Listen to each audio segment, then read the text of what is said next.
Let me ask you what is kind of a weird question. Can Sonic the Fighters beat Sonic the Fighters?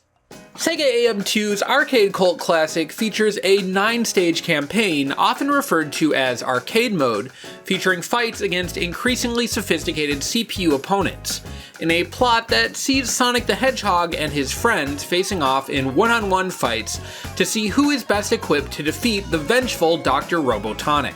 All in all, it's a pretty typical fighting game campaign, and one that starts rather gently.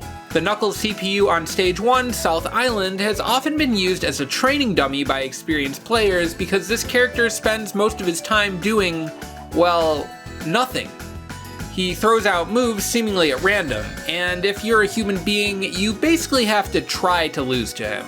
This seems to be by design, with Sonic the Fighters posing itself a bit as a gateway fighting game. The game wants its characters to help teach basic concepts. In Stage 2, that concept appears to be blocking, as the Amy CPU you fight on that stage uses the game's blocking resource, barriers, until she runs out of them. She definitely fights with more nuance than Knuckles, it would be hard not to, but her extreme passivity means many players will blow through her with little more than mashing. It's on Stage 3 when things start to heat up. There, on Aurora Icefield, original character Bark the Polar Bear punishes his opponents for misplays with devastating grabs and damaging strikes. If the player gets past him, on Stage 4, Espio the Chameleon introduces additional defensive mechanics, as his AI will just about always crouch under grab attempts in neutral. On Stage 5, Tails shows off some rudimentary uses of sidestepping to dodge player attacks. And on Stage 6, the heartless sniper Fang introduces players to the game's getting shot by a gun mechanic. While players who can spin dash will find that move is an easy answer to the Jerboa's projectile spam, Fang does have options that can beat blocking as well as spin dashing, making this fight for many players also a notable difficulty spike, and one where the AI's ability to read player inputs and react frame perfectly is increasingly apparent. Once Fang has been beaten, players go on to fight Bean, the only CPU to consistently use hyper mode, STF's closest thing to a super system. However, the CPU doesn't tend to use it very effectively. Hyper mode reduces the damage dealt by attacks, and Bean's bombs already do pretty paltry damage. Still, much like the cartoon birds that inspired him, Bean's CPU is zany and unpredictable, whether he's doing damage to his opponent or to himself. Penultimately comes a match against Sonic, which doesn't really bring anything new to the table, but does bring together the mechanics featured in previous stages for a well-rounded tussle. With 8 emeralds in hand then, the player character will blast off to Death Egg 2, where the game's final boss awaits. Metal Sonic's massive grab range, 2 unblockables, trade-proof charging attacks, and fast jabs make him a deliberately unfair character to fight. And even experienced players may have trouble against the robot's input reading punishes.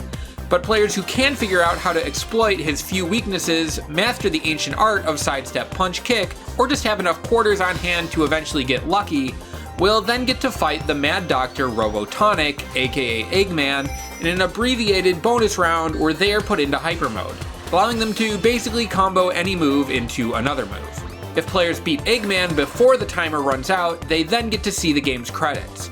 But players are considered to have beaten the game whether or not they win this final fight, their completion time, if it was fast enough, being added to the game's leaderboard. It's not the longest or the most difficult campaign, and that's in part because STF CPUs are, well, imperfect. They don't utilize the game's mechanics as well as a player who understands what's going on in the game, often favoring specific moves that might not actually be their character's best, while all but neglecting to use some of the game's best moves and mechanics like air kicks and forward sidesteps. For most of Sonic the Fighter's history, this arcade mode was, outside of the game's attract screen demo, the only time players could really bear witness to STF's CPUs. But today, that's not the case. Sonic the Fighter's Training Hook, released in 2024, is a tool meant to remedy the 2012 HD version of the game's lack of a training mode, allowing players to freeze the timer, set barriers and health to automatically regenerate, and even allowing players to freely move the camera and turn off the HUD. In addition to these features, it also allows players to turn on or off CPU opponents, even in the game's offline versus mode, where CPUs typically are not accessible. Wanting to put this tool through its paces, I held a CPU-only double elimination tournament in March of 2025. where surprisingly, Espio the Chameleon came out ahead. And following that, I decided to put STF's CPUs through an even more rigorous test. Yes, I wanted to see if Sonic the Fighter's CPUs could beat the very arcade mode from which they originated. And in retrospect, I don't think I was ready for what happened next.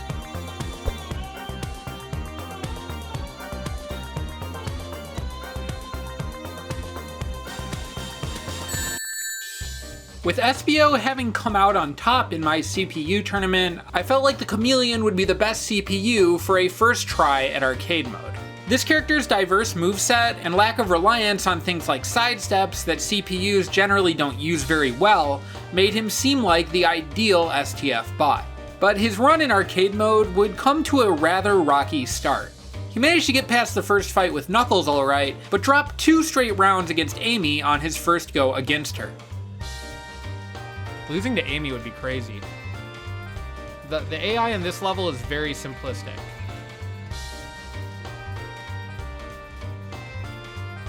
Okay, so he lost. This may have seemed worrying for his chances against later characters in the arcade mode, but just because Espio was looking weak on these stages, it didn't necessarily mean that he would be playing on this level for the entire run. While Sonic the Fighter's stages are geometrically identical, I had already learned the hard way for my CPU tournament that the way CPU characters play is pretty different stage to stage. On the earliest stages like Magic Carpet and South Island, they play especially slow and simple, seemingly picking a lot of their moves via dice roll. Espio would finally get through Amy on his 3rd try, but the Bark difficulty spike would prove steep. Yeah, it is a little frustrating. Wow, Espio has a lot of barriers, but I think Espio could cheese this out. No! On Espio's 2nd attempt against the bear, he would manage to win the first round. But by round 3, he had thrown away whatever momentum he had started with. Espio's CPU was great at crouching under highs, but also really great at walking straight into Bark's grabs and going for slow moves at point-blank range. A few failed attempts versus Bark from Espio later, discouraged and unsure if the tongue slinger could really do it, I decided to try another character. Bean the Dynamite 2 would be a little slow out of the gate, but unlike Espio, he made quick work of Bark. Maybe this character had what it took to take on arcade mode. Or maybe not. Versus the Espio CPU on stage 4, Bean's momentum would begin to run out. He was taking some unsafe risks and would lose his first match to the Chameleon on round 3. Bean would timer scam his way to victory in the first round of his 2nd game against the Chameleon, but when it came to the neutral game, he was not making good choices. Activating Hyper Mode at the start of round 3, he would manage to do next to no damage at all, but he still sealed the deal when it mattered. Okay, so Bean is looking really good so far. On stage 5, Tails would duck under Bean's pecs to make a tied match, but Bean would catch Tails running into his hot punch to get to Casino Night, stage 6. Oh, that jump punch was so fire, what? Alright, is this the run chat? Here, we would experience the first of many Fang staring contests. The pressure of a timer prevents Sonic the Fighter's AI from going fully idle for the most part, but something about Casino Night seems to signal to AI characters that violence is not the answer, at least not close up and not immediately. My hypothesis is that on this stage, the game is looking to read player inputs to determine how to respond. And when 2 AIs play on this stage and are both waiting for an input to react to, what results is a game of chicken. When these stalemates occur, one character usually makes a move after a few seconds, but which character leaves the stalemate victorious is highly unpredictable. Oftentimes, the loser of these interactions is the character that decides to take action first, as the CPU's ability to duck under grabs with perfect timing allows it to punish things that would, for a human player, be unreactable. The staring contest was tedious, but honestly preferable to the other tactics Bean was attempting against Fang, like hop punches and full hop bomb throws that both left the woodpecker at the mercy of Fang's quirks, likely the best anti-air tool in the game. The continues would soon rack up for the Dynamite Duck, and after watching Bean do absolutely nothing in the final round of yet another failed attempt to beat Fang, I'd had enough. Get a grab, Bean. Get a grab, Bean. Come on, Bean. Come on. Come on. I can't deal with this kind of behavior. So if Fang's CPU was so hard to beat, I figured maybe he had what it took to beat the game. Soon, I was sending the sneaky Jerboa into the fray, but this character's run at arcade mode had a rocky start. It took Fang 2 attempts to get past Knuckles, eventually earning himself a timeout to move on to Amy. That character, however, took only 1 try to beat. So Fang's doing well so far. Against Bark, Fang lost his first attempt to a wake-up Biff Bath. Oh, Biff Bath! I can't complain about Wake Up Biff Bath.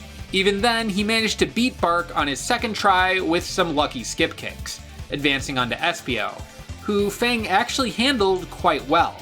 A great crouch under Tails skip kick secured stage 5 for the sniper, and it was now time for Fang to stare into his own empty eyes on Casino Night.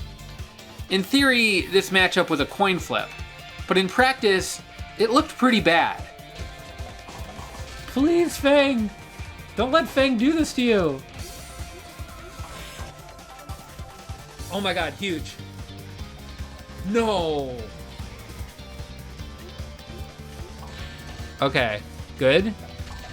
Huge. No, why would you do that, Fang? Oh no.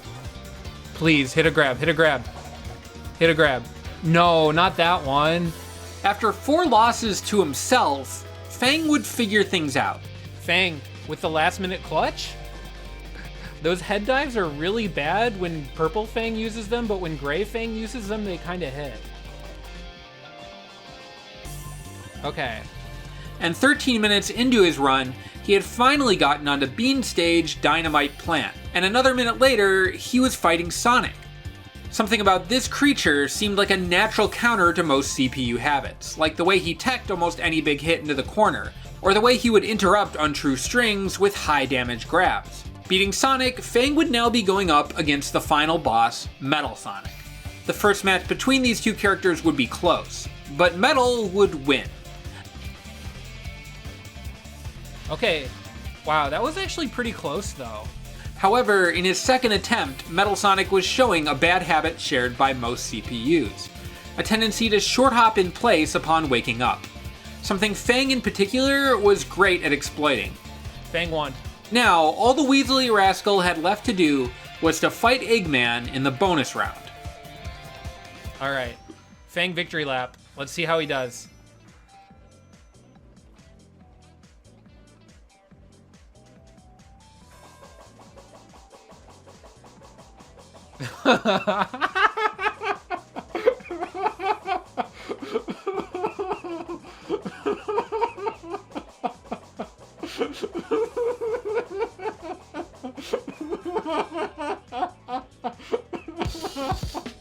Fang had not beaten Eggman, but with a time of 17 minutes, 7 seconds, and 55 milliseconds, he had made his way onto the leaderboard, distinguishing himself as the first Sonic the Fighters CPU to beat the game.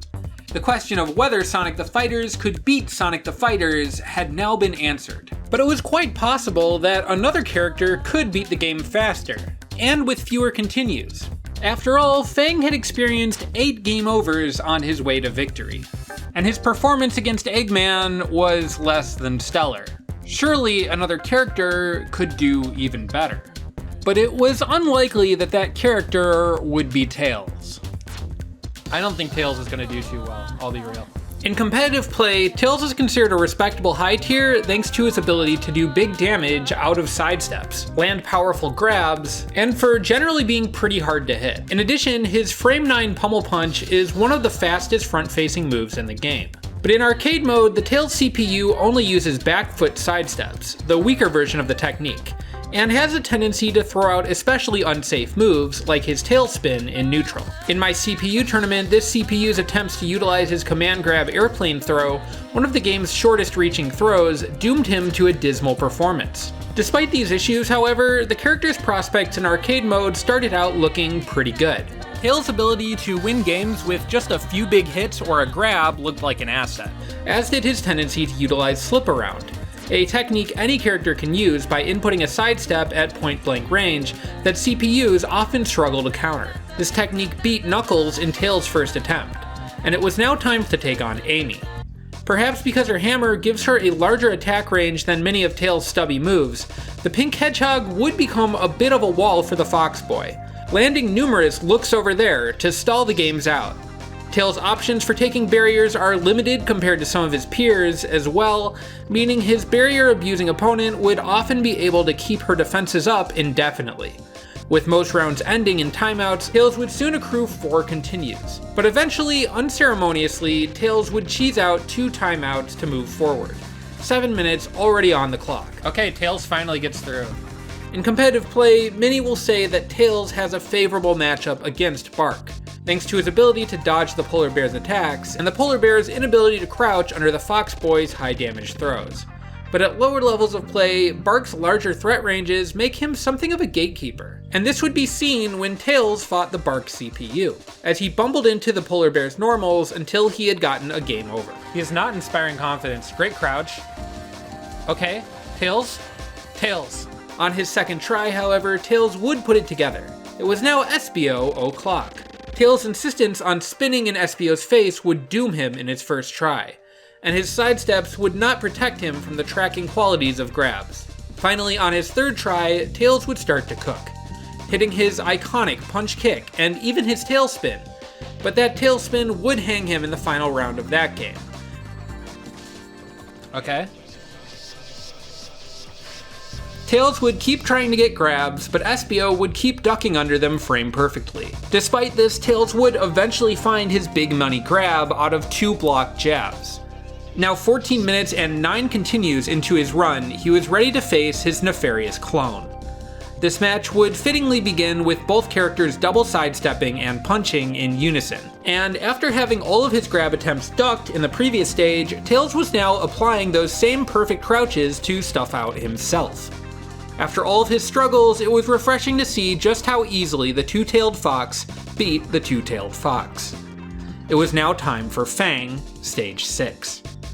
This character was looking like the best STF CPU so far, but Tails usually has a good matchup against the gunslinger in STF thanks to his sidestep-focused game plan and strong spin dash.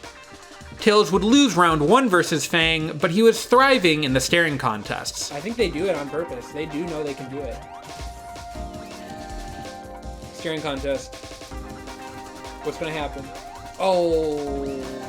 Behind in health in round 3, he would end up face to face with Fang and catch a grab that perfectly put him in the life lead as the timer ticked down to 0. That was perfect. Godlike timer scam from Tails. Bean would flex all of the best tools round 1 versus Tails, like Hyper Mode and Fierce Attack, but it was his default grab that would end up securing the first round. Slip around into nothing, getting grabbed, rough. But Bean with no barriers. Dodging Tails' grab attempts a half dozen times, Bean would soon force Tails' first continue since the Espio wall. But the two characters' second game would be a reversal of fortune, Tails' rapid punches making for a decent anti-air, and the character's ability to duck under Bean's peck allowing him to seize round 1. Then in round 2, Bean would wall the fox out, but in round 3, spamming plenty of unsafe short hops, the woodpecker would fall, and Tails would rise. Sonic and Tails were now facing off on stage 8, where a real tussle would take off. Tails could instantly tech hits into grabs, but Sonic could spam volley toss, a move that is active 2 frames faster than Tails' grabs. Running up and ducking a grab, Tails would take round 1 of his second go against Sonic, but Sonic would copy this strategy and dumpster Tails in round 2. Then in round 3, Sonic would decimate Tails' barriers with a big spin dash. He would then beat Tails' snapback kick with his own, dealing a huge amount of counter hit damage to take another game. In his next attempt, Tails kept messing up. His grabs were getting ducked and his tail spins were getting blocked. If this next loss had a silver lining, it was that it happened fast. And in the subsequent game, Tails' iconic punch kicks would finally start to come out, and a big grab would finally hit. A slip around kick string securing Tails' ticket to the Death Egg 2, with a current time of 21 minutes and 38 seconds. No matter what, he was going to have a worse completion time than Fang, but it looked like Tails, ever the dutiful follower, would at least become the second CPU to beat the game. How Tails could play off of Metal Sonic, a character the game never actually expected its CPUs to play against, was a mystery, however. If the first game between the two was any indication, it wouldn't be good. When Metal Sonic uses his punch string 1-2 slash, the last hit is a slow unblockable. And while human beings who know this information can use sidesteps or preemptive hits to punish the string, CPU characters will often put up their block after the first 2 hits, letting the unblockable wreak havoc on their health bar. On round 2 of the second game between the 2 characters, however, things would end miraculously for Tails. With mere pixels of health left, he hit a grab, spaced a clap, and punished a missed jab with a tailspin. Then, Metal Sonic hit a perfect, handing Tails another continue. Attempt number 3 versus Metal Sonic, things weren't looking any better, but after a tango of attempted grabs between the Fox and the bot, Tails got himself on the board. Tails finally hits. And in round 3, the 2 competitors would be neck and neck.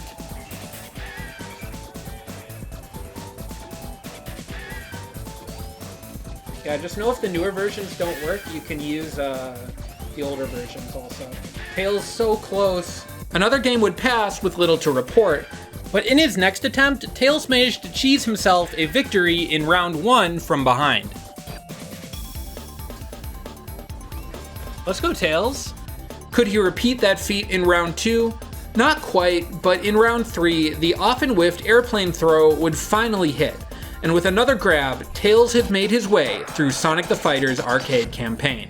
His clear time was 25 minutes, 14 seconds, and 17 milliseconds, and he had used 17 continues. Now the only question was if he could defeat Eggman. Oh my god, no, he's gonna go for grabs that don't work. Oh, there we go. He hit one that was good. I think he's gonna lose this fight. He's losing. So yeah, a second character had made it through Sonic the Fighter's arcade mode, even if his run had been a bit of a mess. 8 minutes slower than Fang's. This character had shown that through sheer perseverance, getting through the game was possible even for CPUs who clearly struggled. But with that being established, I was now ready for something a little bit breezier. Of all of Sonic the Fighter's characters, and I mean all of them, who could embark on the lowest friction run possible? Well, probably Metal Sonic, a character normally inaccessible in arcade mode, who was playable in it in the version of the game I was using. An overpowered boss character, Metal Sonic is banned in competitive play, but it seemed possible that his AI could still struggle to get through arcade mode, especially on the random chance prone early stages. But no, he absolutely cooked Knuckles and Amy, even landing a perfect on Knuckles in stage 1. On stage 2, he would play strangely, but still solidly. His fast jabs denying his opponent the ability to get anything started. Oh, look at that, setting up the turnaround punch too.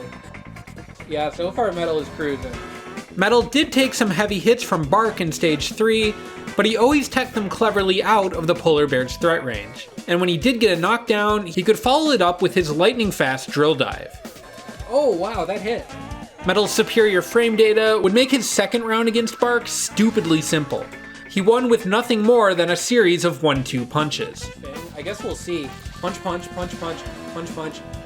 You can't react to that. It's faster than anything you can do. AI still didn't really know how to handle Metal Sonic's third jab, and soon, because of this, Espio 2 had been invalidated, knowledge checked, and dumpstered. Stage 5's Tails would nearly take a round before Emerald Dive settled the score. Oh wow. But with Metal Sonic making some unsafe jumps in place, it looked like Fang might be a worthy rival for him.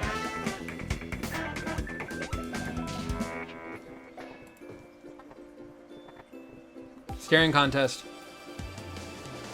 The robot would lose his first round against the Hunter in a staring contest timeout, and in round 2, Fang was looking like he was on the way to force the robot into his first game over. But then, Metal Sonic got some of his trademark massive hits, Fang instinctually trying to block Metal Sonic's unblockable claw. In round 3, Fang was winning the staring contests, and the clock was ticking down. But in a Hail Mary 8P, Metal Sonic closed things out, and only 4 minutes and 12 seconds into his run, he was ready to take on Bean.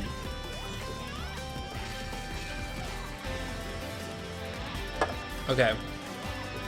With pixels of health, Metal would deny Bean a round 1 win, but when Metal Sonic charged up his claw in round 2, he collided with Bean's skip kick, which ended up doing a ton of counter hit damage due to Metal being in a strong attack startup frames. Was this duck actually good versus Metal Sonic? Maybe, but maybe not.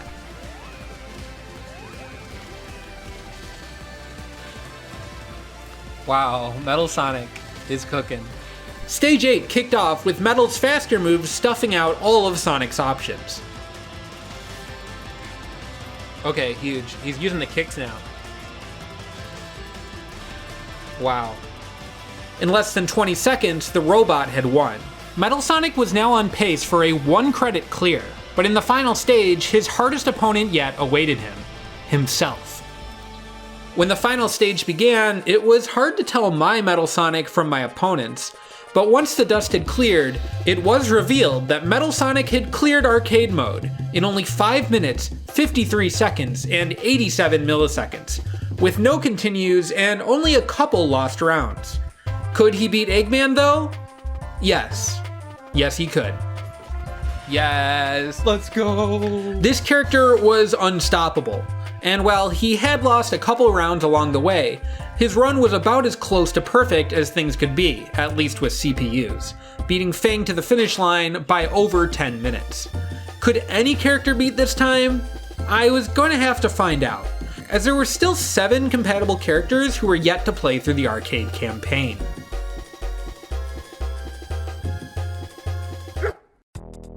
On the other end of the tier list from Metal Sonic sits Bark the Polar Bear, a character that despite his quite visible limitations can definitely get things done. But could his AI handle arcade mode? With the Bark CPU demarcating one of STF's first difficulty spikes, I felt like he had a chance. But his inability to crouch, something most CPU characters were able to use frame perfectly to get out of sticky situations, gave me good enough reason to be skeptical. On the first 2 stages, where these kinds of frame-perfect reactions don't really happen, Bark was popping off. But how would he fare against himself? Standing over his own reflection and battling his own clone, Bark's match on stage 3 would be tumultuous. He would be swung gigantically on his way to a loss in round 1, but then he hit a perfect in round 2. This guy does a lot of damage. In round 3, a slip around PPP would secure Bark's path to stage 4. A teched tongue punch would let Bark take his first round over Espio. The bear's big fist would then secure a round 2 win, and Bark was ready to take on Tails, with 0 continues under his belt. Maybe my anxieties about CPU Bark were unfounded, as half a minute later, Bark was on his way to stage 6. But here awaited Fang.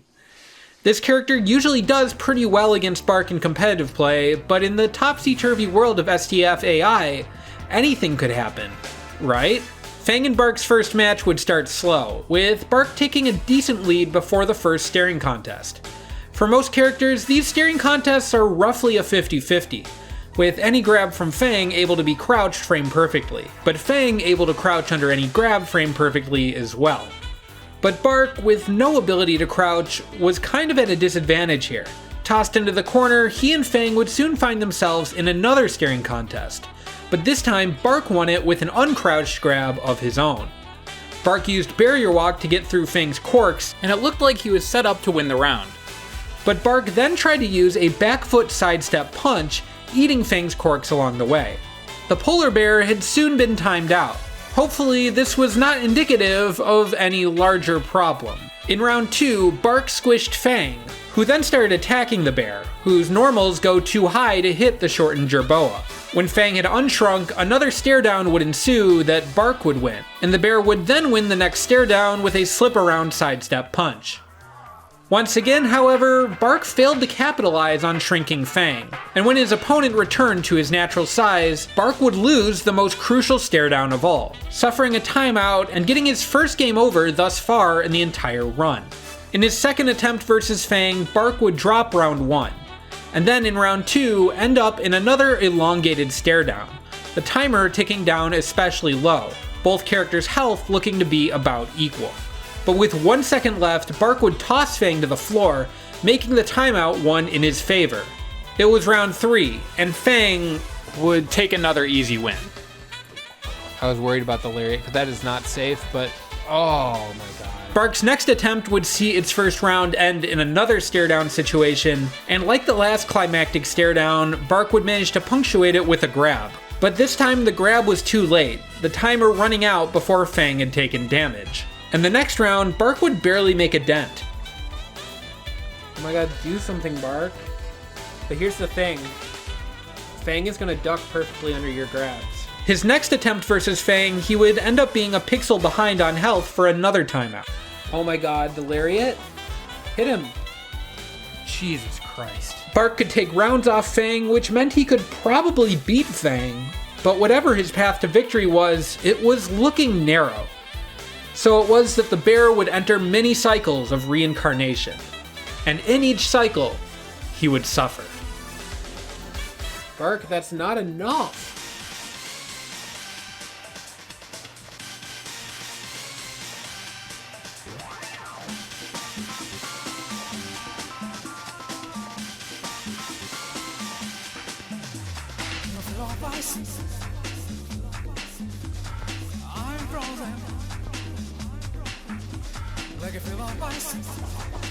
Hey, he might win this one.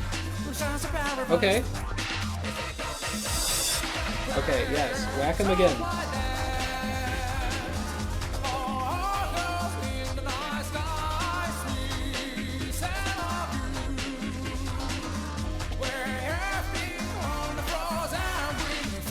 Please.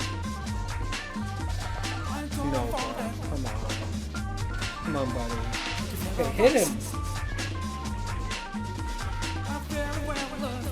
Please. Please, Bark.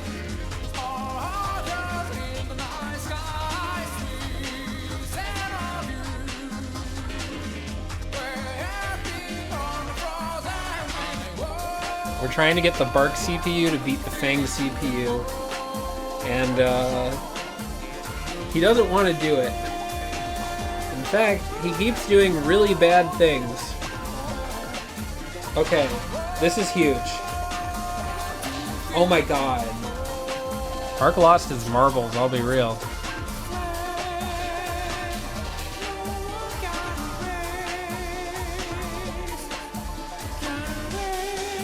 Oh, he lost off the draw. Let's go. I feel like Fang is going to steal this right now.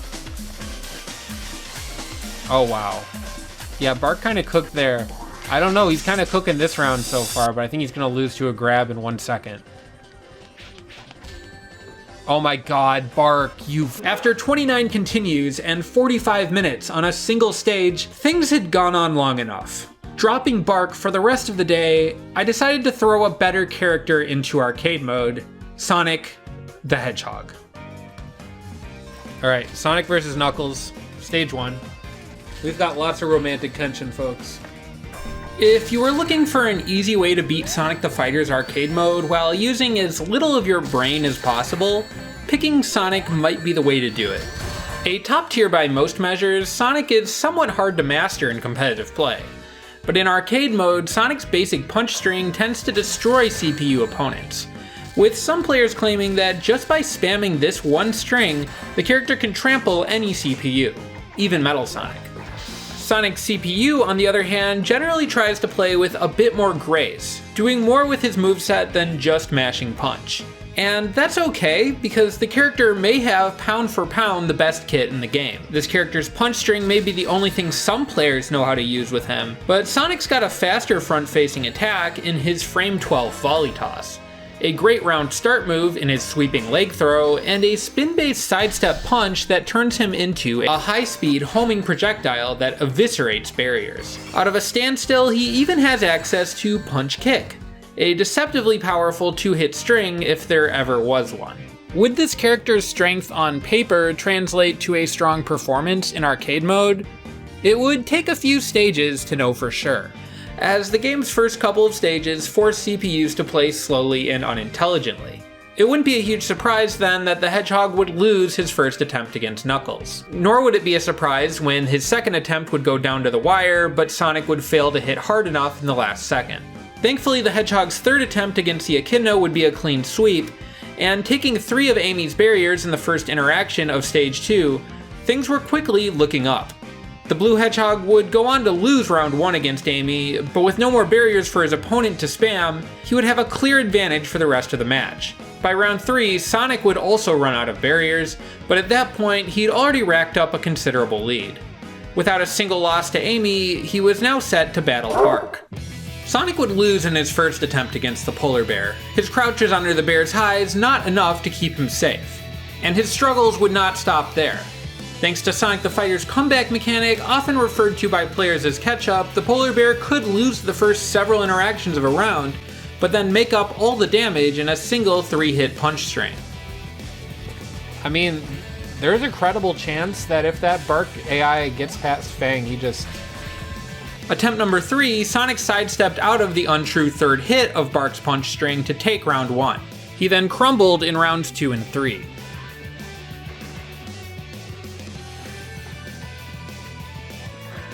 Finally, in his fourth attempt, Sonic would muscle his way through, and onwards to Espio. Against the stage 4 Chameleon, a volley toss into a spike would set up a round-winning skip kick in round 1, and then in round 2, another double skip kick in the corner would close things out. Sonic seemed especially partial to this move, but he also knew how to punish it. A couple of clean crouches would allow the hedgehog to take out a skipping Tails and win stage 5. The dark-hearted Fang was now awaiting the blue blur in stage 6. Against the gunslinger, Sonic would lose round 1 in a staring contest timeout. Okay, yes, but Sonic's got those perfect crouches. Crouching is gonna help him, in theory. But Fang wins. And round 2 would begin with an even longer staring contest than usual.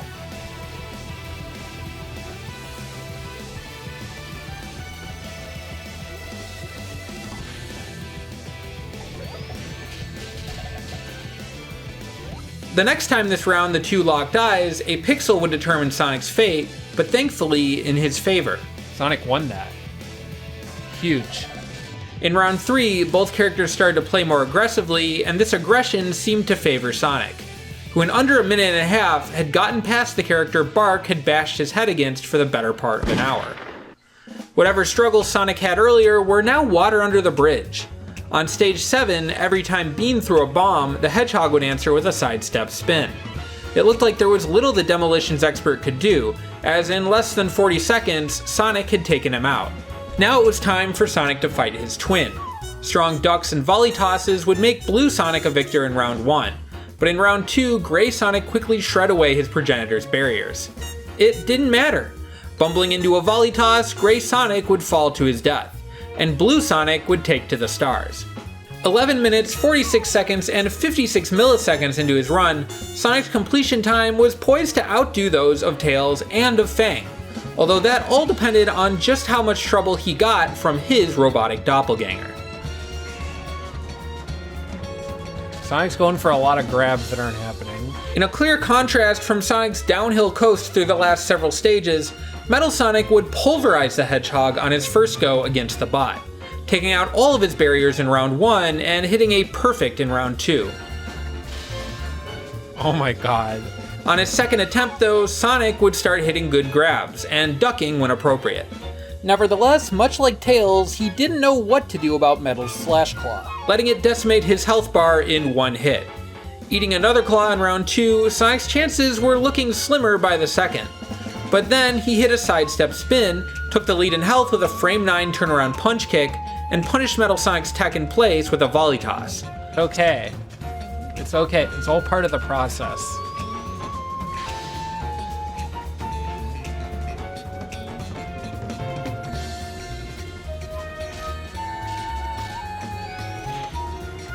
Honestly, Sonic was having way more trouble versus Bark. He took it. Sonic's CPU had beaten the game, with a clear time of 12 minutes, 55 seconds, and 31 milliseconds, and while using only 6 continues. This was easily the best performance thus far of any legal character. Sonic does not have to beat Eggman. It's just a bonus. Cool if he does, though. Nope, he lost. After Sonic's strong showing, Knuckles would naturally take to arcade mode next. This character is one of the best in STF, but if you only played the game in arcade mode, that might not be obvious to you. After all, being the first CPU you fight in arcade mode, Knuckles' CPU is very easy to beat. With AI playing more sophisticated every stage, the question was then, what does a higher level Knuckles CPU even look like? Would it know how to leverage the character's best tools like his glide, punch kick, and headbutt? Or would it be hamstrung by the AI's inability to optimally use sidesteps and the character's slower grabs? Against himself on stage 1, the Knuckles CPU would accrue 2 game overs, but finally on his 3rd attempt, he would get onto Amy. The Pink Hedgehog's AI is notorious for abusing barriers, but because CPU behavior seems to be determined at least in part by whatever stage said CPU is on, Knuckles would spend a lot of round 1 hiding behind his barrier as well.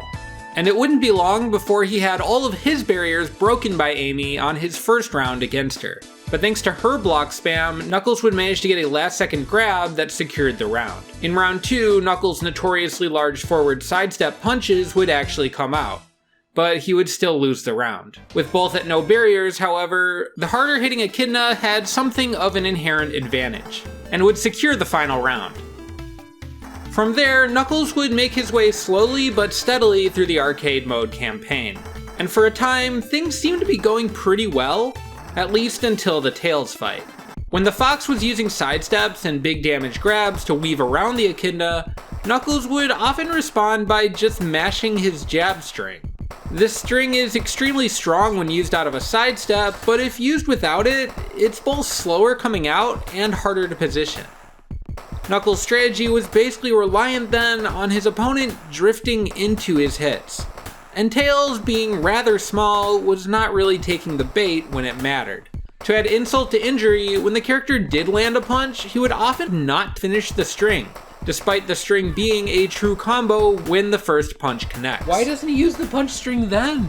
Even when it came to using some of his most basic tools, the CPU was deficient.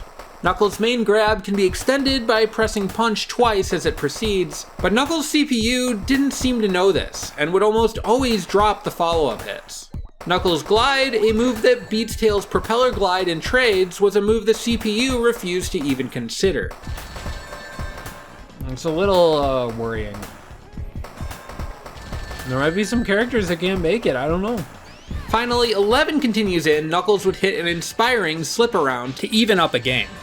Oh my god, Knuckles! The next round would go down to the wire, but when both characters had next to no health, it was clear that Knuckles' chances of winning the next neutral interaction were slim to none. But in the Echidna's next attempt, Tails would finally give Knuckles what he wanted, dashing straight into a punch that won Knuckles round 1, and losing all of his barriers to a punch string in the subsequent round. Yeah, like this is great. If Tails just keeps blocking here, Tails nearly would take the Echidna out, but sidestepping backwards gave Knuckles an easy grab into another punch string that, after a dozen attempts, would finally take out the two-tailed fox.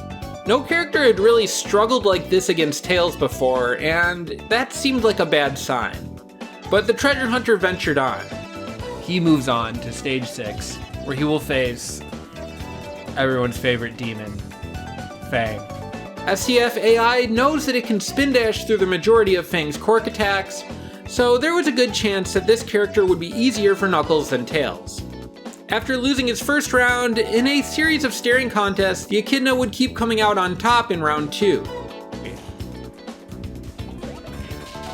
And then in round 3, he would space a clap that intercepted Fang's kickstring. And then he'd hit a high damage spin dash that punished Fang's blind fire dash. Running out the clock, Knuckles would make it past stage 6's demon without losing a single game. It was now time for Knuckles to fight STF's AI wildcard, Beam. The Pecking Menace would create a chaotic playfield in round 1, knocking Knuckles away too far for an attempted buzzer beater foot crush to make a difference. Then in round 2, Knuckles would start looking a lot like he did versus Tails. Mashing punch strings well out of range ad infinitum. I have no idea how he's gonna do. Like, 'cause I haven't seen anyone lose to Tails before. And now it looks like he might be the first character to lose to Bean. I don't think anyone's lost to Bean yet. Yeah, I'll be real, he seems kind of stupid. He just really wants to just spam his punch string. Buddy. Finally, on his third attempt, Knuckles would use every hit of his grab to take a round, but in round 3, the pointless punching in place would resume unabated. In attempt number 4, Knuckles would finally start looking semi-competent, but horse kicks and hyper mode would give Bean the edge in round 3. Knuckles' next attempt would again go to round 3, where Knuckles would show that maybe there was a method to his madness, safely punch kicking Bean's block and then ducking attempted counter hits. Crouch. Oh. Nearly 24 minutes into his run, Knuckles was going up against Sonic. Alright, Knuckles Sonic. In the Sonic run, Knuckles gave him some trouble. So maybe Knuckles will reciprocate. The Echidna's first attempt against this character would slip out of Knuckles' mitts. Oh, but surprisingly, attempt number 2 would be a 2-round sweep for Sonic's rival, who is now ambling his way into outer space to face the menacing Metal Sonic. Knuckles' fight with Metal would start promisingly, but then he tried to block the Metal Claw, and waking up, left himself open with an empty short hop in place. Soon Knuckles was, for the most part, following the same game plan he had versus Tails. Okay, Foot Crush. Okay, that was good. Knuckles just like, when he can't think of what to do, he does something really dumb. The losses would pile up, and while Knuckles would win the occasional round, for the most part it would be a quick succession of Metal Sonic sweeps. And after 20 continues, I was again at wit's end. And Knuckles, he was put on the bench. At this point, Espio would get a second chance in the limelight, and the overlooked Chameleon's run would start off swimmingly. After taking out Knuckles, he would deplete all of Stage 2 Amy's barriers in his first round against her, his victory all but secured. I think he can get through the game pretty well. But then it was time to see if this time he could get past Bark, the CPU who had gatekept him hours earlier. Espio's first attempt at Stage 3 would be rocky, but after a crucial tongue throw, the impossible was looking possible. Unfortunately, a single hesitation would dash the ninja's chances in round 3. More continues would ensue. But finally, on Espio's fourth attempt against the bear, he would get Bark down to low health and toss the dashing doggy over his back. The roadblock from his first attempt down, could Espio show his true potential now? Against his clone, he got through in one try, but then he lost in Stage 5 to Tails' classic sidestep punch string. Ooh, but Tails cheesing it out.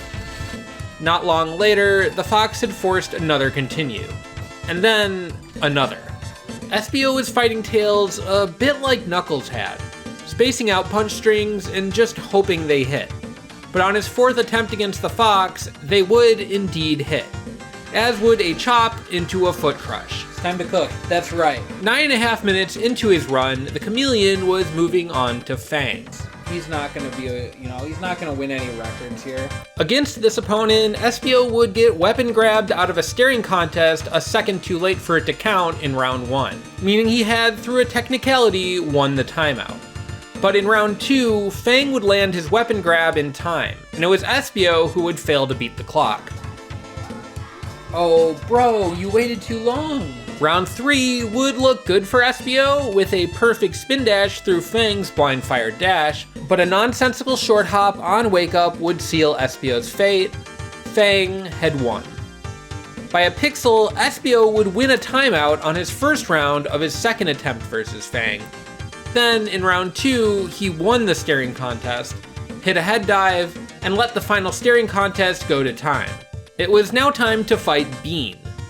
This AI had been one of the hardest to predict thus far, and in this go-around, Bean would do another thing that I hadn't seen before. In round 3, he and Espio would end up in a staring contest that would last for 25 whole seconds. With neither character willing to break the ice, Bean would win this staring contest by timeout. Espio machine broke.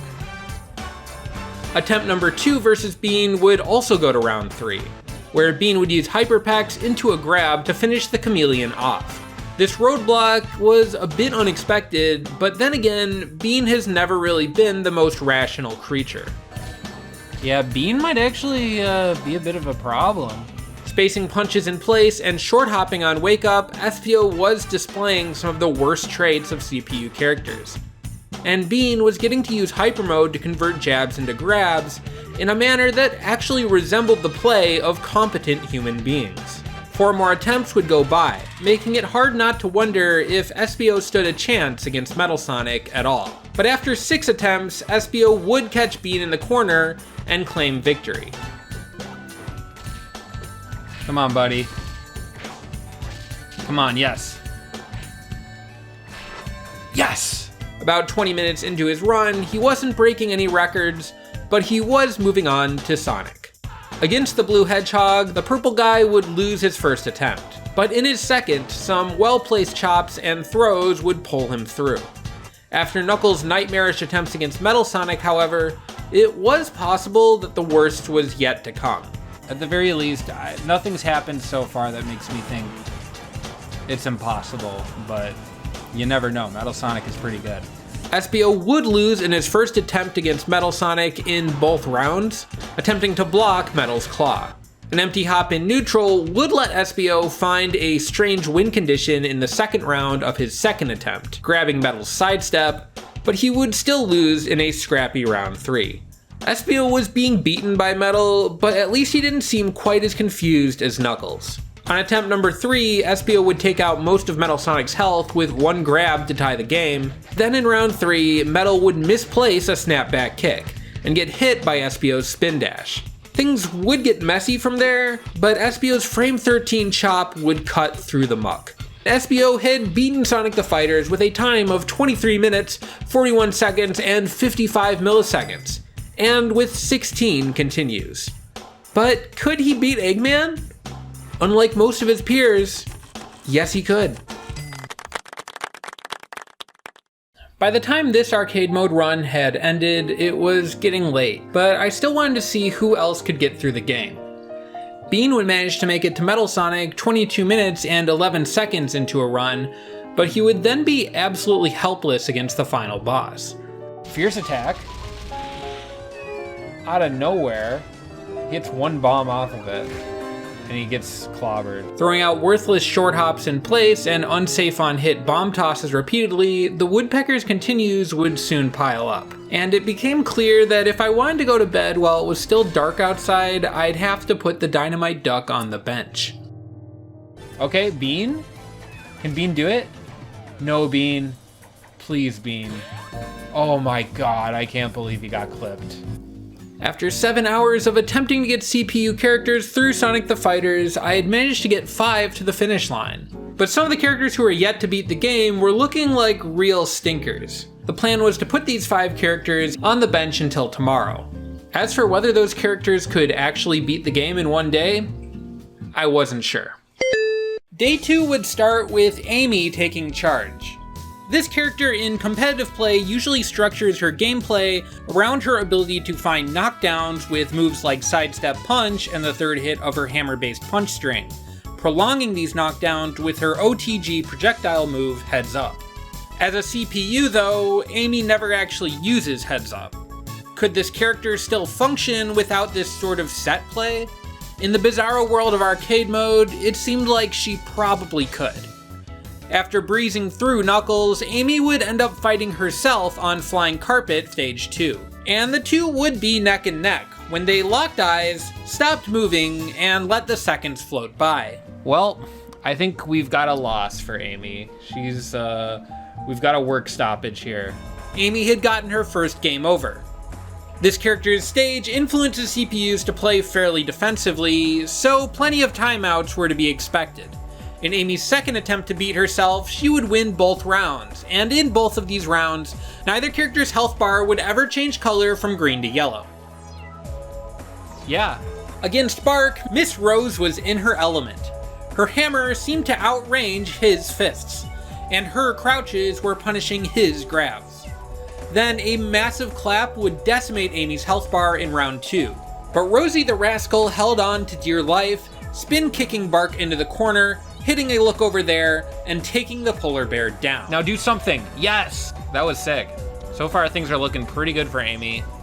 Espio was a wall last time, so we'll see how many tries this takes. On day 1 of the CPU challenge, I had actually tried to get Amy through arcade mode, but her run was ended early by technical difficulties. During it, Espio was a hard wall for Amy. So when she came up against the chameleon this time, I was pessimistic to say the least. But today, Amy was somehow playing much better. She ended up in low health round 1 against the chameleon, but this meant that every hit she got would be amplified by SDF's damage catch-up system. Espio would take another lead in round 2, but when Amy dodged a grab attempt and hit a horse kick, she cleaned it up with some more hammer hits that outranged Espio's normals. In one try, she'd taken him out. On stage 5, Amy would quickly take a lead against Tails, but this time catch-up damage would come for her. A single grab from the fox setting her up for a lost round 1. Trying to grab the evasive fox, Amy would lose the next round. In her next attempt, the sneaky fox would steal another 2 rounds. Alright, Amy, play it safe. No, girl! But finally, on her 3rd attempt, Amy would twirl toward freedom, her kicks and hammer securing her way to stage 6. Okay, this is looking like the run, though. This is looking like the round. Unless Tails does some of his nope.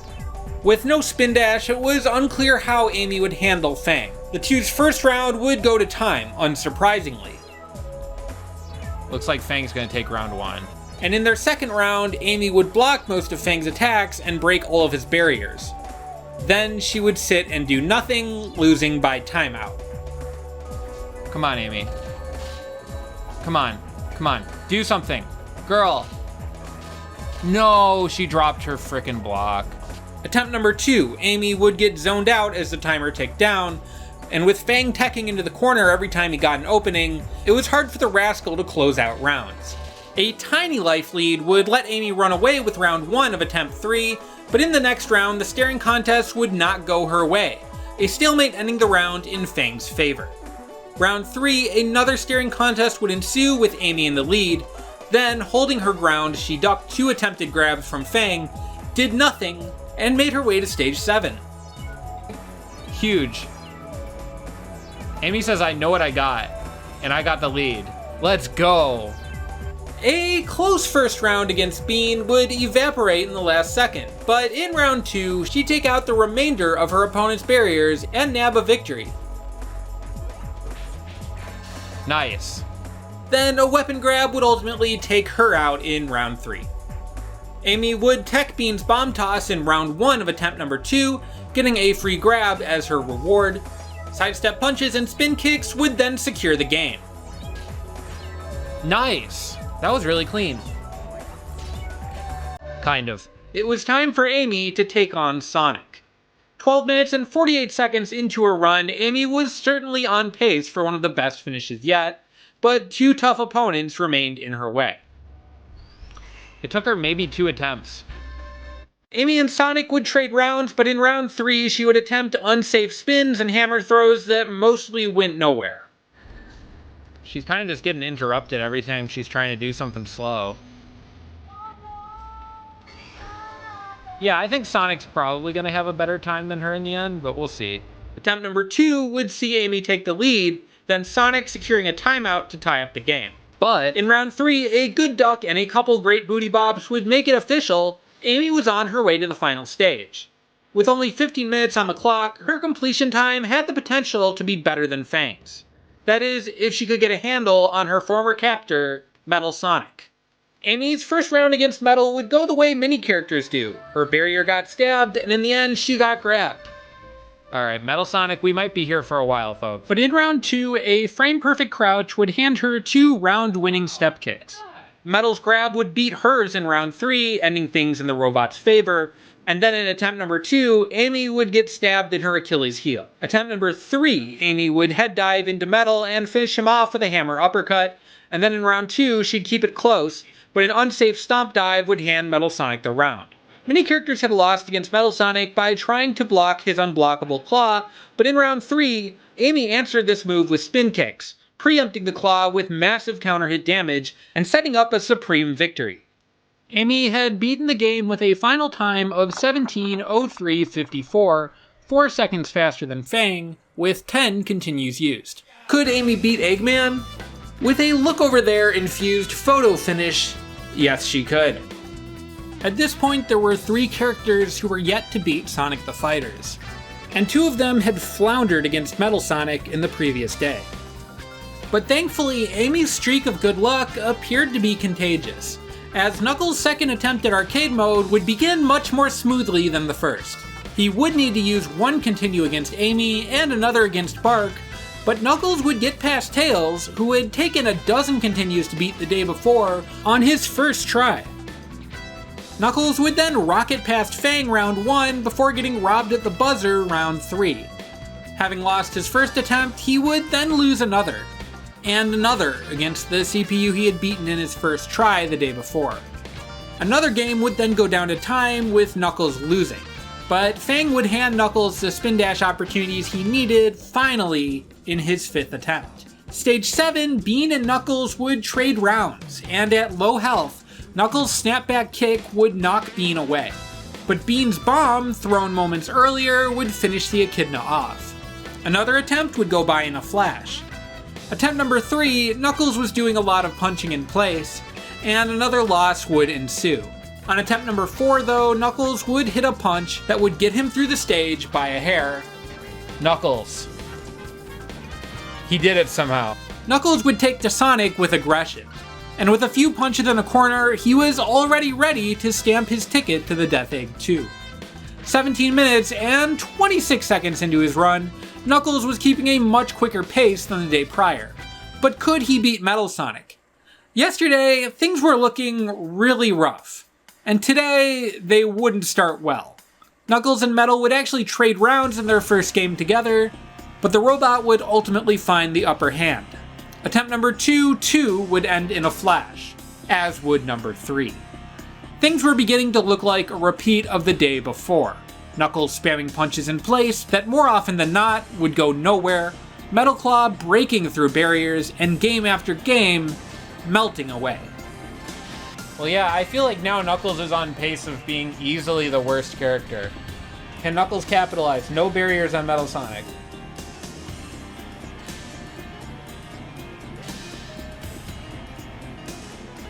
Knuckles just runs away. He sucks. Finally, on his 18th attempt against Metal Sonic, Knuckles would take a lead and, crouching under Metal Sonic's grab, get a grab of his own, followed by a successful punch kick.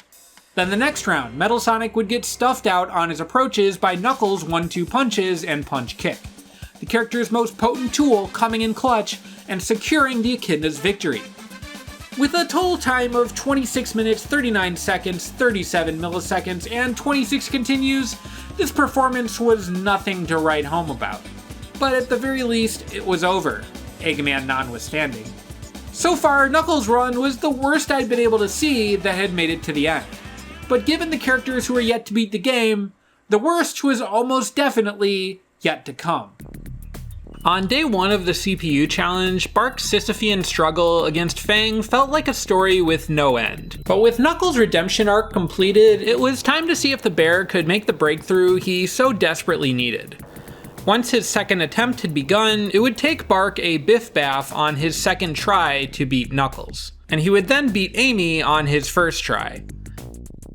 His feet are like bigger than his legs. Okay, Bark. The fast-dashing polar bear seemed eager to rematch his tormentor Fang, breezing through stages 3 through 5 without a single loss.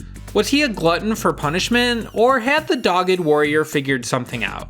Probably the former, as all of the Bark CPU struggles from the day prior would quickly begin to recur. We got a staring contest. These don't end well for Bark.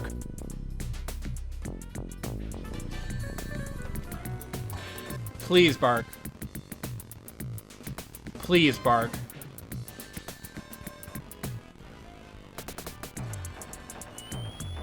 He's washed. On attempt number 5, Bark would finally win a staring contest and take things to a round 3, but then he'd get smothered in the next round, sidestepping into a minefield of corks. Bark is a character with a variety of armored options like his barrier punch and barrier walk, but those tools would prove less useful against Fang than one would think. Barrier punch was slow enough that the Fang CPU could almost always block it and counter hit, and barrier walk was easy to beat with the reactive Fang CPU's armor-piercing blind-fire dash. But these options were still better than some of the Bark CPU's other moves of choice, like Twin Hammer Dive, a move that, instead of going over Fang's corks, would often sling the polar bear right into their trajectory. The goal for today was to trust the process, and believe that all characters probably could eventually overcome any wall. So, if Bark was going to flail against Fang all day, so be it. Eventually it would be Bark's 20th go against the Jerboa when in round 1, he would win a tied game staring contest and shrink Fang with his sidestep punch. The next stare down would end in a Bark grab, granting the polar bear a 1 round 1. Bark wins a timeout. Round 2 would start with Bark dealing more damage, and then he and Fang would lock eyes and let the seconds fly away. Oh no, not a stare down. That's not good for you. Bark? Holy f***, he did it! 23 minutes, 38 seconds, and 31 milliseconds into his arcade mode excursion, Bark had somehow gotten past and asleep at the wheel Fang. Was he making good time? Not really. But he had beaten what looked like his hardest opponent in the whole campaign. In the following stage, mashing his punch string in an uncouth manner, Bark would blow by Bean in one try. Oh my god, Bark. He's pressing punch 3 times, he's winning! Then came the tussle against Sonic, where Bark would drop round 1, but win round 2. Sonic would end up taking a lead in round 3, but then the polar bear would lock in, catching the CPU by its wake-up short hop with a crucial lariat. After the nightmarish fight against Fang, Bark had coasted into the final stage. But against Metal Sonic, the floggings would soon resume. Bark's lack of a crouch would make him easy to grab, and Metal Sonic's fast jabs would beat Bark's best options to the punch. Still, he wasn't taking the robot's abuse lying down.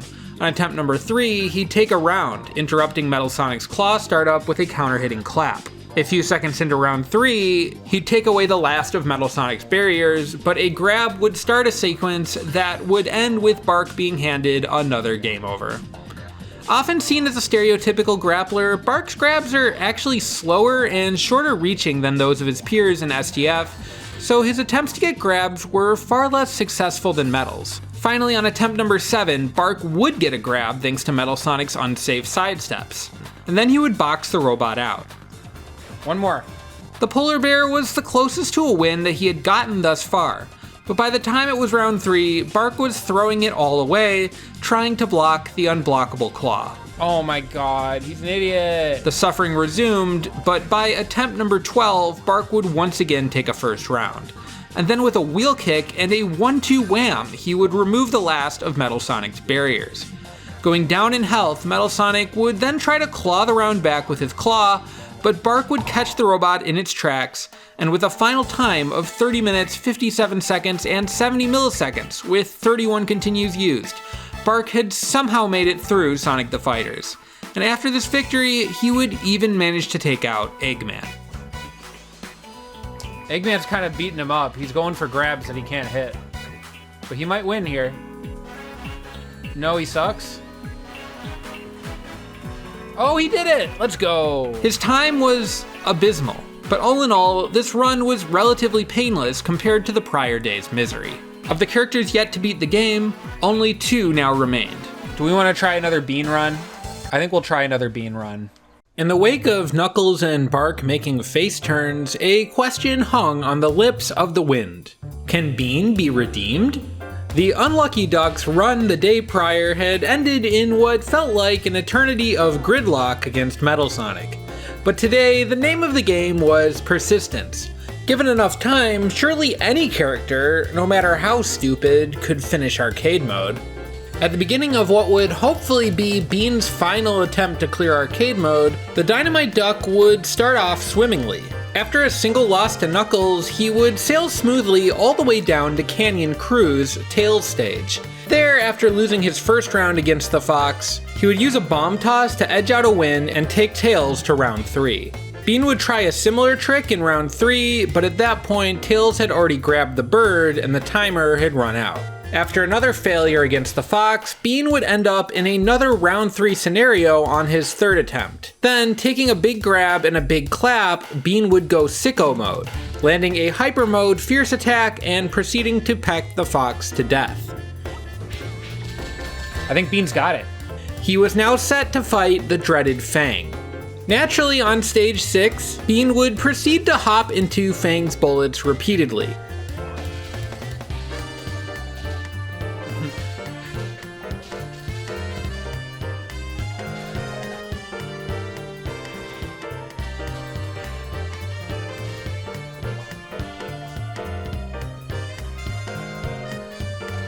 Okay, Bean, please.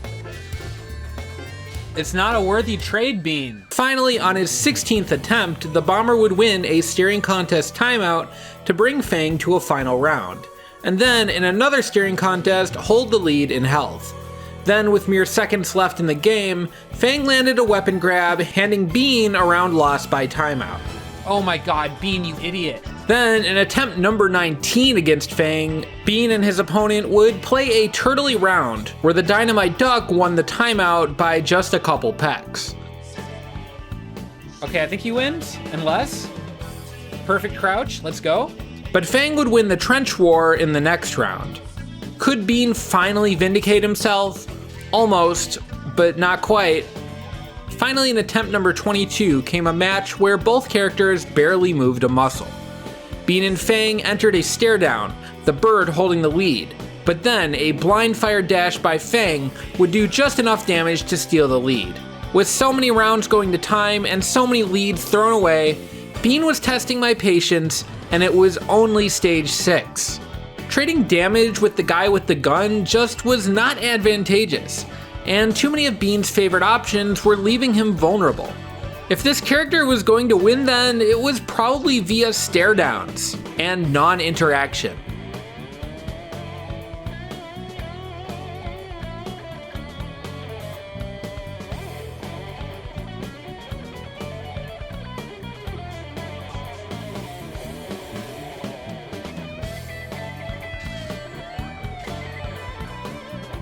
Well, yeah, it works out. Well, looks like we're just getting a timeout. Bean's big chance finally came in attempt number 25, where locked in place next to Fang and behind in health, he ducked a grab and hit Fang with a wind-up punch. This was all it took, and somehow at last, Bean had beaten Fang. He's 36 minutes into this run! It should be noted that by this time in their runs, every other character who had completed Sonic the Fighters thus far had already completed the game entirely. After so much pain against Fang, maybe Bean now could take out some of his pent-up aggression on his clone. Or maybe not. Against Gray Bean, who I like to call Green, Green Bean would soon be outpaced. Bark never beat Fang yesterday. At least Bean made it out.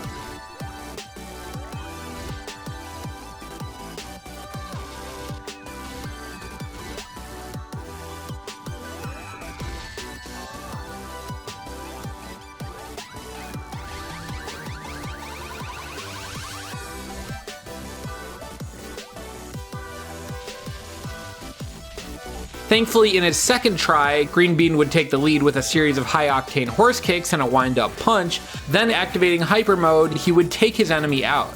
It was time for the Dynamite Duck to fight the fastest thing alive. Okay, Bean versus Sonic. In his first run against Sonic, Bean would off himself. It seemed like the CPU just did not want to beat the game, but quitting was no option.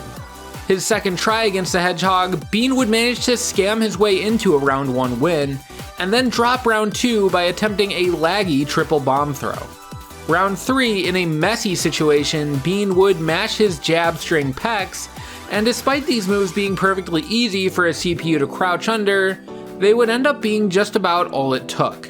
Bean was on his way to a special place known as space. As noted earlier, Bean was currently embarking on the worst Sonic the Fighters run thus far, with 29 continues used in the first 8 stages. But the day prior, Bean's run didn't become truly dire until he was matched up with Metal Sonic. Could this bomb-toting waterfowl possibly turn a new leaf, or was he about to drown in the pond? In his first round against Metal Sonic, Bean would quickly get knocked down to a sliver of health. But a grab, a bomb kick, a hyper start, and a hyper horse kick would actually steal the round. Oh my god, Bean is cooking though. Bean is cooking.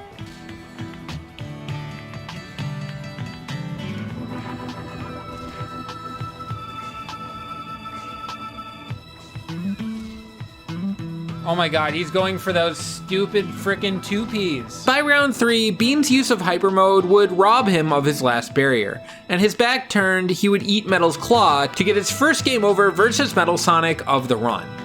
It would not be his last. On attempt number 3, Bean would use hyper mode pressure to nab round 1, but in round 2, Metal's Emerald Dive would break Bean's last barrier and smash him against the wall. A handful of hits would give Metal Sonic another win in round 3. This duck had guts, but his method seemed unsustainable. The CPU's frequent use of barrier-consuming hyper mode ensuing that he would often end games without the ability to block, and moves like his triple bomb throw rarely leading to anything but a free hit for his robotic opponent. Oh no. Yeah, classic Nepo baby with the failing bomb factory propped up by their parents' money. I need a Columbo episode where Bean is the murderer. I think it would be a good episode. Yeah, he's a soccer star. It's like when Drake thinks he's on the basketball team. Yeah, like, come on. We all know that Bean Real Estate built the stadium. I feel like his best round was the first one. I feel like he's getting worse. During attempt number 21, Bean would box out a Metal Sonic drill dive with a horse kick, taking an unlikely victory in round 1, but in round 2, he'd be out of barriers. Oh my god, Hot Punch sucks. By round 3, Bean and Metal did look like they were on even footing, but no, Metal Sonic just needed to sidestep and uppercut the duck to force another game over. The continues would continue to accumulate. The truth is, it doesn't matter how we feel, it doesn't matter what we think, what we do. We have no control. Nobody does. We're at the mercy of something absolutely indifferent to our suffering. Even Bean is.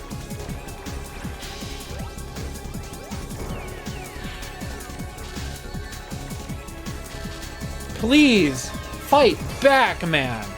Yeah, I mean, this is one of the things that broke me last night. By attempt number 42, I would click a button on STF's training hook that switches character models out for the game's hitbox visualizer, and for whatever reason, I was unable to toggle it back. So if Bean was going to somehow beat this final boss, he would also have to do it not as himself, but as a mass of green orbs.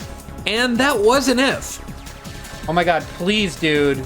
Attempt number 56, Bean would manage to take a first round and then lose the second round at his own hands. Then in round 3, he would take out Metal Sonic's final barriers and lob his bombs to whittle the robot's health down. He might be winning though. Can he do it? No, he sucks. I think just the stuff he's going for on offense just doesn't really work and makes him vulnerable. Bean would take a first round again in attempt number 70. And in round 2, popping hyper mode, he would put some damage on the robot and even interrupt a Metal Claw. But the second time Metal prepared the unblockable, Bean let it take him once again.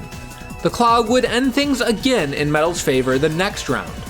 Attempt number 73 would start with little promise, Bean taking some big kicks and bomb recoil to get put into yellow health. But this time, Bean would interrupt Metal's Claw and land some kicks that somehow took the round. Now, I don't mean to suggest that there's a chance. But folks, there's a chance. Round 2, Bean would be deprived of all of his barriers, and Metal would try to charge his Emerald Dive, but Bean would interrupt it with his kicks.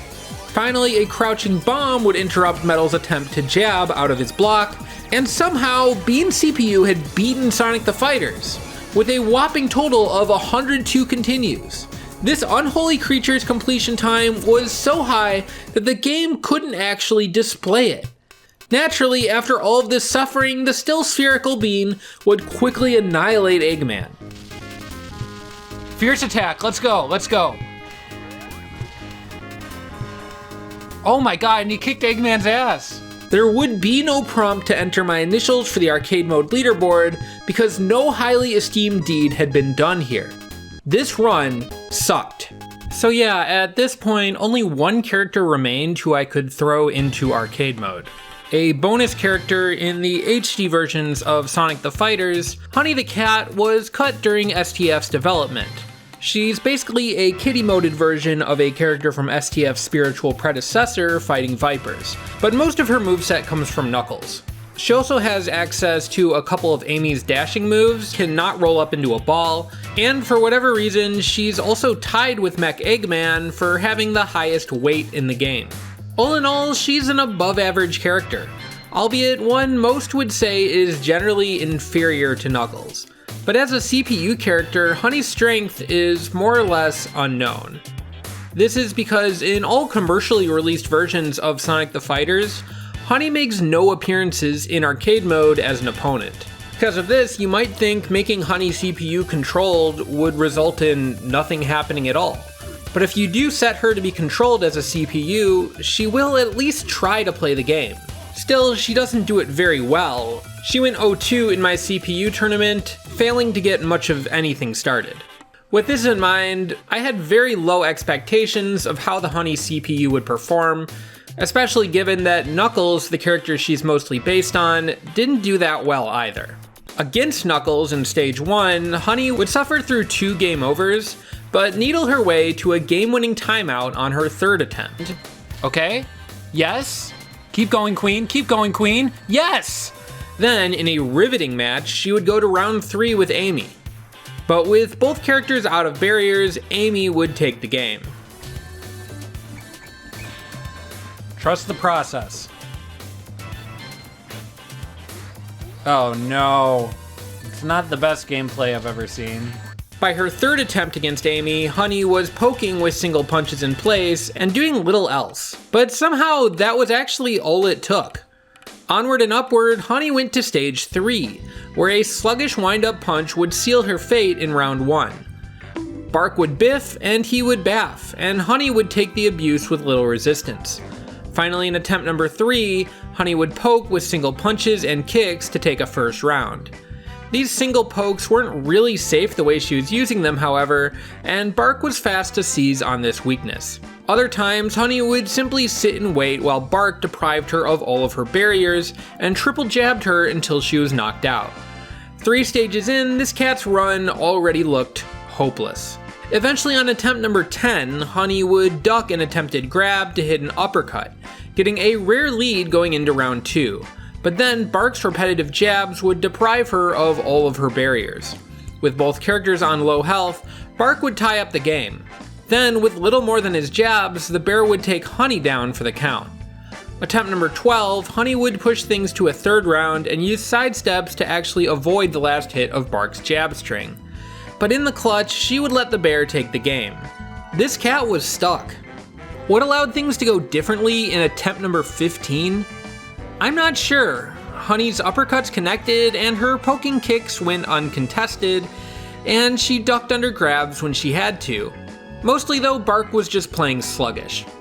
16 minutes in, Honey was finally ready for Espio, but once again, things would get ugly.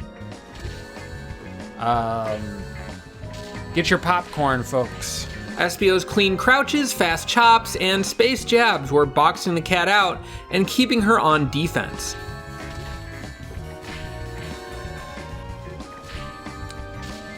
Oh my god, Honey the cat is suffering for her art right now.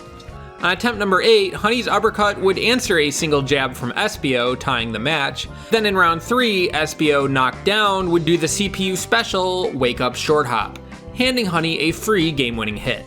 Honey finally gets through Espio. Honey's first game against Tails would be close, but she would lose to the classic sidestep punch string.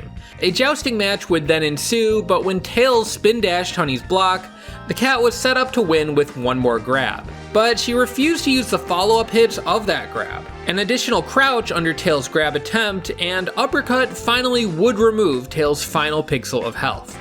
Honey would again refuse to use the follow-up hits of her grab in round 3, opting instead to wind up a Waiata that miraculously connected, Tails insisting on his mediocre tailspin, in turn handing Honey a game-winning kick. Pretty nice. Getting through Tails pretty quickly. Fang's CPU had been a mixed bag for the characters that had attempted arcade mode up to this point. For some of them, he was an existential threat, and for others, he was a character who caused delay mostly because matches against him tend to, win or lose, go to time. Where on this spectrum would Honey lie? Given her proximity to characters like Tails and Knuckles, it seemed like probably, hopefully, she'd be in the latter camp. Fang's first round against Honey, she would hop in place as Fang fired upon her against the wall. Round 2, the staring contest would begin, protecting Honey from getting punished for unsafe attacks on Fang's block. Then diving over Fang's quirk fire, Honey would faceplant her way to a round win. Then start the next round with an uppercut that deprived the Jerboa of his last barrier. It was a slow burn, but Honey was on fire. Then she backward sidestepped twice into Fang's quirks, some skip kicks finishing her off. Attempt number 2 would start with a big staring contest, but Honey would get a grab in the second to last one, missing a follow-up but ending in a close enough proximity to Fang that both would be motionless when the cat took the time out. Fang could do damage if he could maintain space, but once Honey got close, she took the upper hand. By the end of round 2, the cat had won and it was time to battle Bean. Honey's unwillingness to finish her grabs let Bean steal round 1 of stage 7, and then in round 2, she and her foe would march their way into mutually assured duckstruction. Attempt number 2 would start with the Bean CPU spamming its signature short hop punches in place, but Honey too was behaving erratically. Punching in place, she would soon take a fatal bomb to the knee. There may be something about Dynamite Plant that encourages characters to keep their distance and spam jabs in place. Something that doesn't really help characters like Honey who lack ranged options. A second continue would come fast. Nonetheless, Honey's aimless punching in place would win a crucial trade to take round 1 of attempt number 3. The cat was on the board, and with Bean in the corner, Honey would start round 2 dominantly. Bean would try to take it back, but Honey's missed grab follow-ups would nonetheless lead to a clap that caught Bean's attempts to run away. Stage 7 was over. We were now almost 28 minutes into the arcade campaign, and Honey was on stage 8. As the stages had advanced, the cat's earlier mishaps seemed to be behind her. Indeed, she was now making better time up until now than Bean had. Still, the CPU's poking kicks would get her run over in round 1 versus Sonic. Then in round 2, Honey would get counter hit with a Sonic step kick that put her into critical health. But following a single hit of her grab with a snapback kick, she would uppercut the Hedgehog into a third round. In a flurry of slips around one another, Sonic and Honey would play a contentious third round, but Honey's slip around would set up an uppercut that Sonic could but did not preempt. The cat, with 29 minutes on the clock, had made it to Sonic the Fighter's final stage. With 28 continues accumulated so far, she seemed to be far from the best CPU character, and Metal Sonic, a massive roadblock for many, was up next. Round 1 for Honey and Metal would begin quite well for the cat, but when a wind-up punch failed to connect, Metal Sonic stole the lead with a grab. Metal went for an unsafe head dive to capitalize, and Honey took him out with a turnaround skip kick that she comboed into 2 punches. Yes, the cat was up. Honey would nab a quick lead in round 2, but then some of her worst habits began to re-emerge, namely punches in place and unsafe grab follow-ups. Then Metal Sonic's massive grab would steal a lead, and Honey, using the CPU classic Wake Up Short Hop, would eat a snapback kick. Round 3, Honey would wind up a punch, leaving herself open to Metal Sonic's claw, which, due to counter hit damage boosting, deprived her of most of her health. The cat's attempts to even things up would come to no use. I think she's losing here. Yep. Disjointed throws would hand Metal another win in round 1 of attempt number 2, And opening round 2 with his claw, there was little Honey could do to resist the robot's incoming onslaught. The cat's momentum was already gone, her spammed moves in place, giving Metal easy neutral wins from a distance. And at close range, the robot's jabs were active far faster than the cat's. The games would go by in the blink of an eye. We'll see how long she spends here. We might be here a while, folks. In attempt number 6, after several Metal Sonic sweeps, Honey would finally get back on the board, and with a big lead in round 3, she would short hop on Wake Up and whiff grabs until Metal had taken her out. It always seems bad when characters are at that proximity. Oh, she misses 3 frickin' grabs. The punching in plays, short hopping on Wake Up, and unfinished grabs would continue unabated, preventing the cat from capitalizing on the good plays that she did occasionally make. Oh my god. Presenting no good answers to Metal Sonic's claw, this cat was dropping round after round after round. On attempt number 11, both characters would end up with next to no health in round 3, but Metal Sonic would get the grab. Honey? No. Honey seemed so close, but she was so far. Please, Honey. Girl.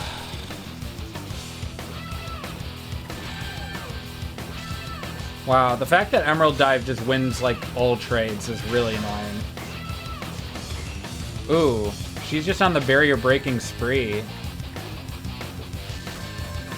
Come on. Come on. Do something.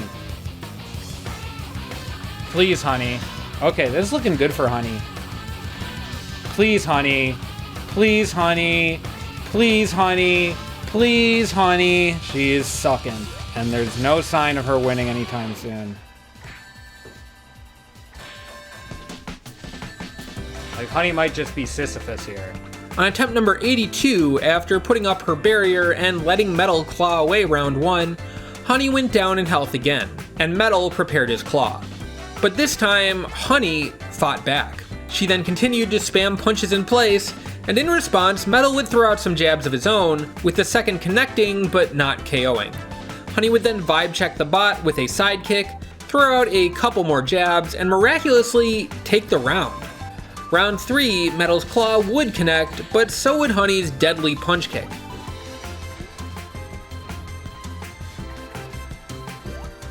Oh my god. Oh my god! It was all finally over. Much like was the case with Bean, the game was unable to display Honey's completion time. But with 109 continues accrued, it was clear that this run was bad. Now it was time for the cat to face Eggman. The bonus fight would start well for Honey, but then Mech Eggman would hit a full jab string, eliminating his opponent in one fell swoop. She lost. As with Bean, there would be no name entry, but there was the feeling of satisfaction that my work was finally finished, and that Sonic the Fighters had truly beaten Sonic the Fighters. Well, there you go. We have gotten 10 characters through Sonic the Fighters arcade campaign. So now that we've seen every STF CPU take on arcade mode in exhausting detail, how do we evaluate these results? Well, that might depend on what metrics you value. In my case, I thought about how a player would be viewed if they played arcade mode. When you play an arcade game, you probably want to spend as little money as possible on that game. Using as few continues as possible then would be a sign of a good CPU character. That said, STF doesn't care if you need continues to get to the end of the game, and will still put you on the in-game best times leaderboard if you use them, with the caveat of all the time you spent failing still contributing to your final completion time. With the leaderboard being the only way the game truly tracks player performances between sessions, it seems fair to consider that as a meaningful arbiter of skill as well. Just for fun, I thought we could also track a third thing: how many continues a character triggered as an arcade mode opponent. Some characters were consistent gatekeepers in arcade mode after all, while others seldom won matches. So it seemed interesting to at least take a look at that as well. Once I had compiled the first two of these stats, continues used and completion time, there actually wasn't too much that made the two different from one another. Accruing a game over also means accruing time, after all. It made sense that Metal Sonic, using no continues, was by far the fastest to finish Sonic the Fighters, and that Sonic, using 6, the second least used by any character, also completed the game the second fastest. But Amy and Fang were where those two statistics diverged. With Fang having used 8 continues and Amy having used 10, it may stand to reason that Fang would have had a faster completion time. But in fact, Amy was able to finish the game 4 seconds faster than him.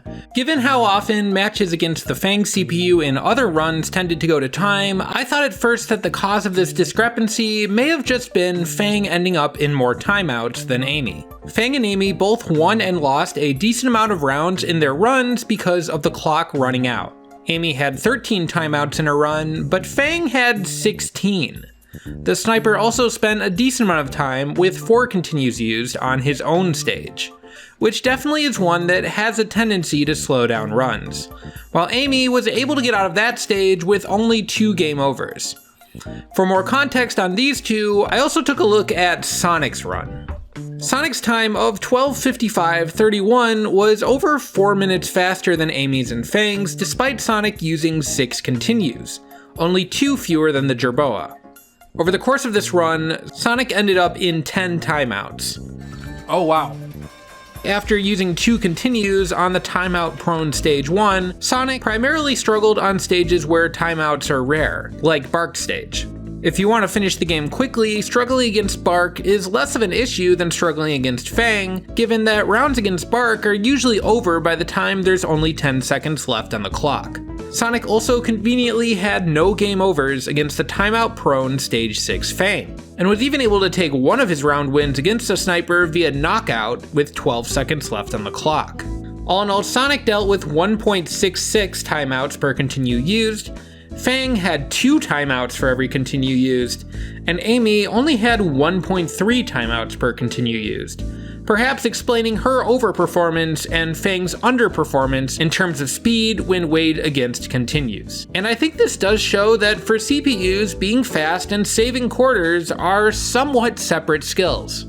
Looking at which CPU opponents triggered the most continues during attempts to beat the game, the characters that came out looking the best were actually quite different. The best character remained Metal Sonic, who caused a collective 193 continues across the 10 recorded CPU runs, over 150 of which were used by just Bean and Honey. What came as a surprise though, looking at the numbers, was just how easily Stage 8, Sonic's stage, was beaten by just about every CPU. Sonic's Stage 8 CPU only forced 6 continues across 10 runs, the lowest number of any character. Amy, one of the other fastest characters to beat the game, only forced 7 continues, while Fang, being the 4th fastest to beat the game, easily triggered the second most continues, 55 in total. This was a fun stat to look at, but ultimately the challenge was about how well characters could beat the game, not how well they could stop characters from beating the game. So when ranking CPUs in aggregate, I relied pretty much entirely on the data of continues used and time elapsed, building this little tier list. I didn't invent an algorithm or anything like that to determine where characters should be, and the runs themselves were certainly prone to a lot of randomness. So I'd imagine if another person tried getting all characters through arcade mode a second time, the results could vary pretty significantly for some characters. Regardless, based on my dataset, I decided upon this tier list, with Metal Sonic the sole occupant of the S tier, Sonic in A tier, Amy and Fang in B tier, Tails and Espio in C tier, Knuckles and Bark in D tier, mostly because of Knuckles' exorbitant amounts of continues used, and Bean and Honey in their own tier. After all, these two were by far the worst CPUs when it came to getting through the arcade mode. In fact, let's just put them down 2 tiers. They did really badly. Ordering within tiers was mostly easy to do, but there was one case that it was a bit hard to make a call, and that was the case of Amy and Fang, with Amy having a better completion time and Fang using fewer continues. In order to determine which of these characters would get the much vaunted number 3 spot on the tier list, I decided to consult a secret 4th dataset, the bonus round. Whether or not you beat Eggman in STF really only makes a difference in terms of bragging rights and aesthetics. You get to watch an ending cinematic and you get to watch the credits, but your final time is unchanged. Still, it seems like beating Eggman is something the game wants to reward. If you remember back to earlier in this video, you'd know that Fang did not beat Eggman, but Amy did. So on those grounds, I decided to put her in front of Fang on this tier list, awarding her the title of third best CPU at beating arcade mode. I could have probably found a more in-depth mathematical way of passing this judgment, but at the end of the day, it would all just boil down to giving precedence to time or to continues used anyway, so consider this my method of sidestepping the issue entirely. Yeah, so cool stuff, groundbreaking stuff, life-changing stuff. But I hear you at home, or wherever you are right now, you're muttering to yourself. All but screaming at the screen, well, what about the other characters? Well, yeah, there are some other characters in Sonic the Fighters that, while typically not playable in arcade mode, and in some cases not typically playable at all, can still be made playable by patching the game. So I patched the game. On the day after Honey's run, I checked to see how a few more characters would fare in arcade mode. I'm not going to go over these runs in exhaustive detail, but there were some interesting things that happened in them, so let's check them out. Who's better than Metal Sonic? Well, Super Sonic.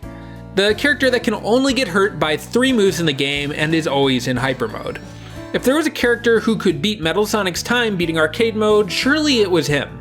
Metal Sonic's run was really good because he pretty much steamrolled most of his opponents. Comparatively, Super Sonic, when placed into arcade mode, seemed a bit unaware of his own power, only occasionally taking advantage of his ability to create custom combos.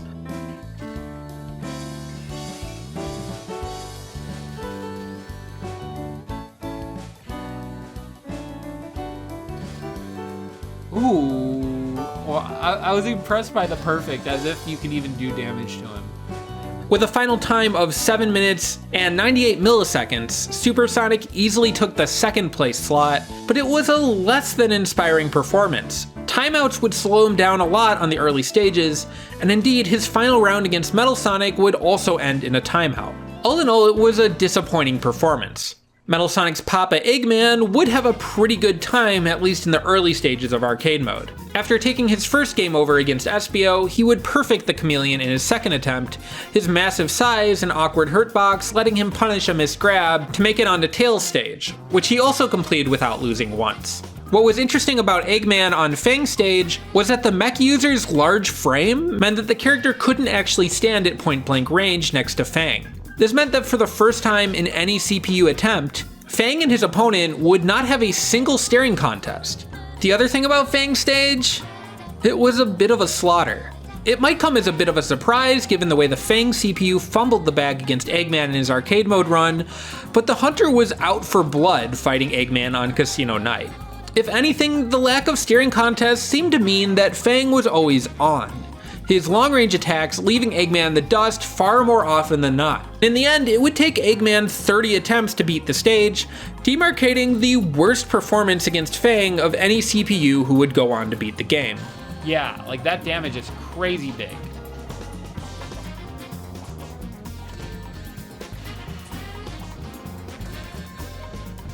Finally! Bean would go down easy, and so would Sonic, and then in a single try, Eggman and his giant frame 10 jab string would devour Metal Sonic.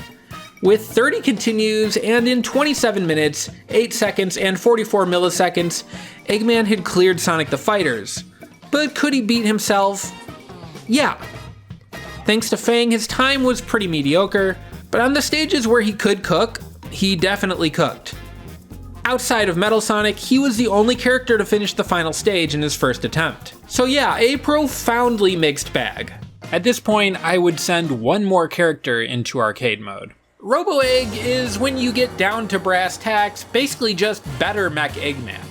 A character with the same moveset who can also, unlike Eggman, crouch. Typically only seen in STF's Attract Mode cutscene, this character quite possibly was planned to be an arcade mode opponent during STF's development, but whatever the case, throw this character into arcade mode and make it CPU controlled and it will play the game. Robo Egg's arcade mode run would start a lot like Eggman's, although unlike its creator, the robot would blow through Espio on its first try. Once it made its way to Fang, Robo Egg and Eggman's paths would diverge though. Lacking Eggman's massive frame, Robo Egg was actually capable of standing right next to Fang. And so, the staring contest would be back on the menu. This, combined with Robo Egg's ability to crouch, signaled that things would probably go much better for this robot than they had gone for its inventor. With round 1 versus Fang going to the mechanical egg in a staring contest timeout. This did not mean that beating Fang would come easy though. The character still could outrange Robo Egg with his quirks, and he could still win the staring contests he often ended up in. Robo Egg's first continue of the run would soon arrive, and then its second. It would take until attempt number 4 versus Fang for the robot to catch its opponent in the corner, taking a timeout in round 1 and uppercutting its foe to oblivion in round 3. Against Bean, Robo Egg would surprisingly drop a first attempt, but its massively disjointed uppercut would finish the waterfowl off in the next attempt. Sonic's CPU was no free win, but would still go down without giving out any game overs. And then, against Robo Egg's greatest rival, Metal Sonic, the game would go down to round 3. Robo Egg took a big lead, Metal Sonic charged his claw, and Robo Egg's frame 10 jab took the final boss out. Robo Egg had beaten the game with a final time of 11:07.79, a solid third place behind Metal Sonic and Super Sonic, with only 4 continues used. It would then beat the crap out of its creator, a solid showing from the robot. And with that, I'm finally gonna call it on this project. It only took a long weekend to record all of these attempts, but actually getting this video together took like months.